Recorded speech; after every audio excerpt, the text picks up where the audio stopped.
Hey guys, this is Tamika with Custom Wood Burning. I got another live selling video for you today. Just a little quickie today about feedback. How do we go about getting feedback for our live shows, for our profile, for our live sales business, honest feedback or diverse feedback. So a lot of times we're just like one person and we're feeling like, well, shoot, I don't know. This is what I think, but obviously it's not working. So somebody tell me something, right? So who are those somebody? So I got 5. Yeah, take it or leave it, Number 1, seller friends. When we're coming on to Whatnot, we're going to be meeting, networking, getting to know other sellers within our category or cross category. But some are newer, some are seasoned. Everybody coming with their own experiences and experiments that they've done and challenges that they've created for themselves and different levels of success and all this kind of stuff. And so there's a lot of people, a lot of seller friends that have already tried some things that we're thinking about or can offer us really solid feedback on just what the outside perspective looks like in our shows. There's a little bit of I say friends specifically, because there's a little bit of a grain of salt with this one because sometimes our friends don't want to hurt our feelings and they will not be as forthcoming with how they present that feedback. And so, pulling a few of them and then kind of coming to a conclusion of, okay, what's the theme here? Either I need to read the chat more, I need to change my thumbnails, I need to curate my shop, put music on in the background, whatever it is. So, but seller friends, fantastic resource. Number 2 is unknown sellers. So the non-friends.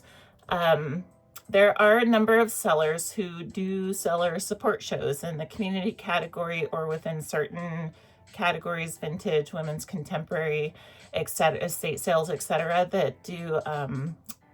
It takes a little bit of searching. I don't even want to offer specific names because it changes and they're a little more sporadic, but doing a search in Whatnot can help bring up some listings that are like rate my profile type of deals.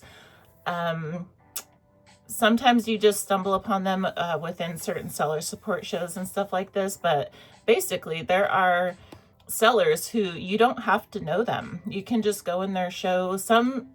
Many do, like a small fee for it, and they'll send you like a logo sticker or something like that. Some do it for free, but there's a different level of feedback that they're offering because they don't know you at all. So they can give a solid like first impression outside perspective of what the profile looks like, what your show schedule looks like, your thumbnails, all this kind of stuff that maybe seller friends might be kind of accustomed to, that are kind of like, oh, that's just who you are. And then, so it's different kinds of feedback. And so I would say both for that. Number 3 is buyers. This probably should be number 1. However, buyers/viewers, we have to be careful about how we ask for this feedback. Mostly, I want to say the data itself is the feedback. For instance, if we do 5 different styles of show, we can look at our analytics and see which our buyers preferred based on their buying behavior, the number of sales, the average sale price, for instance. But otherwise, when we're inside a show, it is okay to ask our viewers and buyers certain preferences. I recommend against, or I caution against saying, like, what do you guys want to see? being that general, because especially if we have random polls in this kind of thing, because it is on us to run our show. And if our viewers don't know us, especially, they don't know really what to ask for, because it's kind of like, well, what do you have? Type of it's almost like a catch-22. And so we can ask feedback in very like pointed ways. Do we want to start with mediums? Do we want to start with larges? Who's in the room? Drop an M or an L. Let me know. Something like that. Do we want to start with pottery? Do we want to start with glass? I have a little bit of both. Do we want to do this for the buyer's giveaway, this for the something specific and easy to answer that will bring people in more to, okay, yeah, you got my number type of questions, if that makes sense. Buyers and viewers are fantastic for real-time data and information.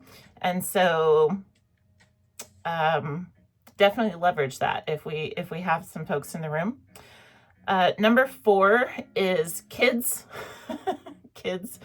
I thought that actually this topic came about because so I do wood burning, okay, but at home I make my own soap. I just like most makers, I make a number of different things that I don't sell, that I just but anyway, so my family, I'm not a good soap maker, but I do make soap, and then my family, they're like not interested in it at all. And I was getting ready to do another batch today, and my 10-year-old, I said, do you want to pick some scents, some essential oils that you can have your own that you like? And she was kind of like, eh. And I'm like, why don't you like my soap? Why don't you like my soap? And she said, because it's just that it takes like 10 years to get like one bubble out of it. And I'm like, dude, you know what? I appreciate the honesty. So, and she's referring to like the difference between bars of soap and like the liquid soap. Okay, fine. The point is, kids are honest. Kids are honest amongst all the groups, the seller friends, the unknown sellers, buyers and viewers. Kids, I would say 10 and under, they're going to give you like, I don't care. I don't understand what you're doing. This is what I think of this. They're going to give you that answer. If you don't have kids, call a friend that has a kid and ask them or something like that, because they don't care about your feelings.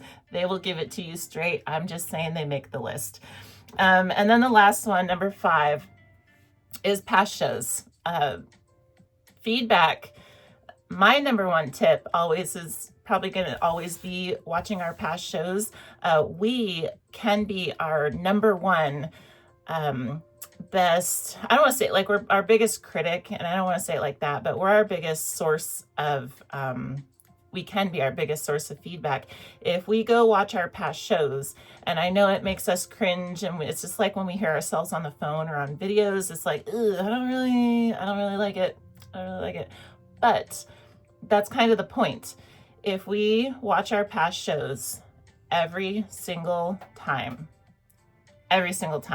we will come to certain conclusions. We will find something that is worthy of being dialed in just a bit. We'll find little quirks that we do that are unattractive. We'll find little things in our background that we don't necessarily pay attention to within our lives. We will find the things. We'll notice the things like, holy cow, I just went like 30 seconds at a time not saying anything, just dead air. Realize my music is like in and out and crazy. I didn't realize the internet was glitching as much as it is. My lighting is terrible.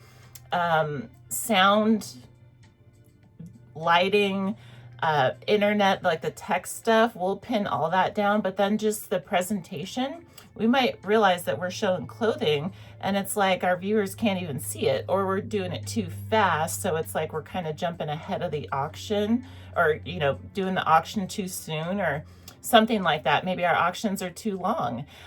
Maybe we're not reading the chat that well. Maybe we're not acknowledging when we get raids and when we when people share the show and drop us hearts and different kind of things. There's a lot that we can critique with watching our past shows. And if we just keep pulling out one thing and then working on that, then eventually over time they get pretty good. And to the point where when we can sit through our past show for an hour or two, or especially start to finish, just kind of unfazed without cringing, then we've had to make a lot of tweaks to get it to that. And so we've kind of graduated the watch our past shows method, right? And so if the goal is to get to a point where we can sit through our own shows, because if we can't sit through our shows, we can't expect our audience to be entertained and all that sitting through our shows. And so these are different forms of feedback that can be helpful if we're just at a pinch point. We're just like, I don't know what else to do. I feel like I'm getting the same results. We can check with our seller friends, just DMing, hey, what would you do if you were me type of thing. Seller friends, unknown sellers, buyers and viewers, kids, and then past shows.